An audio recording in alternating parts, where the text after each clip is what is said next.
ቀጥለናል ተመልካቾች። ውጤታማ የሙያ ምዘና እንዲኖር እየሰራ መሆኑን በአማራ ክልል የሙያ ብቃት ምዘና ማረጋገጫ ባለስልጣን የደብረ ብርሃን ክላስተር ማዕከል አስታወቀ።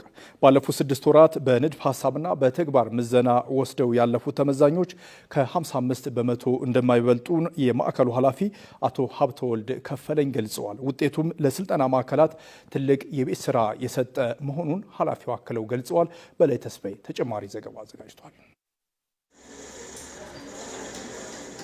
በተለያዩ የሙያ መስኮች ላይ የሰለጠኑ ተመዛኞችና በስራ ላይ የሚገኙ አሰልጣኞች በሀገር አቀፍ ደረጃ የሙያ ብቃት ምዘና እንዳልፉ አሰራር ተቀምጧል። በደብረ ብርሃን ፖሊቴክኒክ ኮሌጅ በምዘና ላይ ያገኘናቸው ሊዲያ አባተ በየጊዜው ራስን ማብቃት እንደሚጠይቅም ይገልጻሉ። እኛ ኦልሬዲ ማስተርስ ደረጃ ነን ያለነው፣ ግን ማንኛውም አሰልጣኝ እያሰለጠነ በየጊዜው ኮርሱ የሚያስተምራቸውን ኮርሶች ሲኦሲ አገር አቀፍ ምዘና ይወስዳል።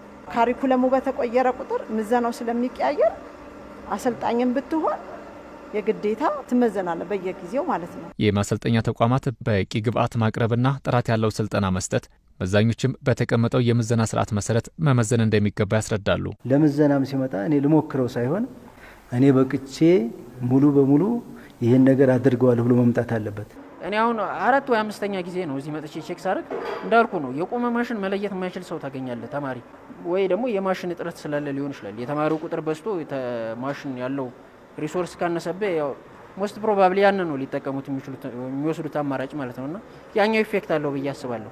ምንም እንኳን መማር ማስተማሩ ያን ያክል ወደቀ ብትለው እነሱ ፍላጎቱ እስካለ ድረስ ፕራክቲካሊ ሰርተ የምታሳየው ነገር እስከሆነ ድረስ ፑሽ ማድረግ ይኖርባቸዋል ተመዛኞቹ ማለት ነው። ዘመኑን ሊመጥን የሚችል የማሽን እጥረት መኖሩን የሚገልጹት የደብረ ብርሃን ፖሊቴክኒክ ኮሌጅ ምክትል ዲን የትምህርትና ስልጠና ቡድን መሪ አየለ ፍስሐ ናቸው። ኮሌጁ ሲቋቋም የነበሩ ማሽኖችና አሁን ዛሬ የተከፈተ ኢንዱስትሪ ጋር ያለ ማሽነሪ ተመሳሳይ አይደለም። በዋናነት ምዘናው የሚጠይቀው ግብአት አለ፣ እሱን እናሟላለን። እሱ አለን፣ እሱ ከሌለን ምዘናው መስጠት ስለማንችል ማለት ነው።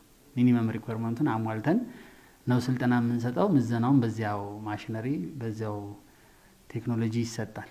ግን ደግሞ ማኒፋክቸር የሚያደርጉበት ማሽን ይለያል። ውጭ ላይ እሱን በትብብር ስልጠና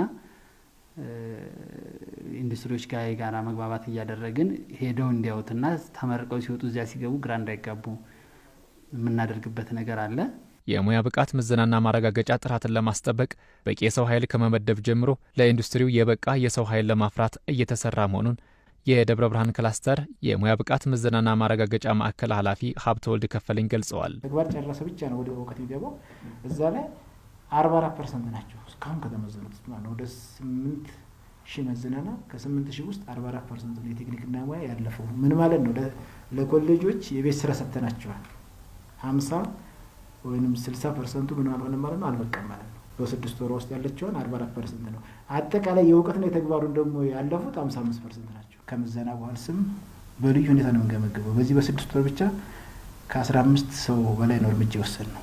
በመዛኝም በተመዛኝም በምዘና ማዕከልም በአስተባባሪም ልዩ ክትትል ነው የምናደርገው። እዚህ በእያንዳንዱ ዙር ትገመገማለህ የምዘናው። ማዕከሉ ባለፉት 8 ዓመታት ከ50 በላይ በሚሆኑ የምዘና ማዕከላት ጥራት ያለው የምዘና ስርዓትን ለማስቀጠል በትኩረት እየሰራ መሆኑ ተጠቁሟል።